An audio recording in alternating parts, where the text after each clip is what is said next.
તમે તમારી વેલ્યુ જાણો છો કે હજુ પણ લોકોના અટેન્શન માટે પોતાની જાતને હલકી બનાવો છો? એક વાત તમે નોટિસ કરી જશે, લોકો ફ્રીની વસ્તુની ક્યારેય રિસ્પેક્ટ નથી કરતા. તમે હંમેશા અવેલેબલ રહો, હંમેશા આમાં હા ભરો અને હંમેશા લોકો માટે હાજર રહો, તો ધીમે ધીમે લોકો તમને સ્પેશિયલ નહીં, નોર્મલ સમજવા લાગશે.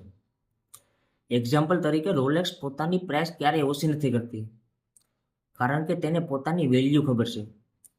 અને people wait for valuable things. પણ આપણે શું કરીએ છીએ? થોડું અટેન્શન મળે એ માટે પોતાનો સ્ટાન્ડર્ડ નીચે મૂકી દઈએ. યાદ રાખજો, જેને પોતાની વેલ્યુ ખબર હોય ને, એ બિગિંગ નથી કરતો, ઓવર એક્સપ્લેન નથી કરતો અને દરેક પાસે અપ્રુવલ નથી માંગતો. કારણ કે રિયલ વેલ્યુને પ્રૂફ કરવાની જરૂર નથી પડતી.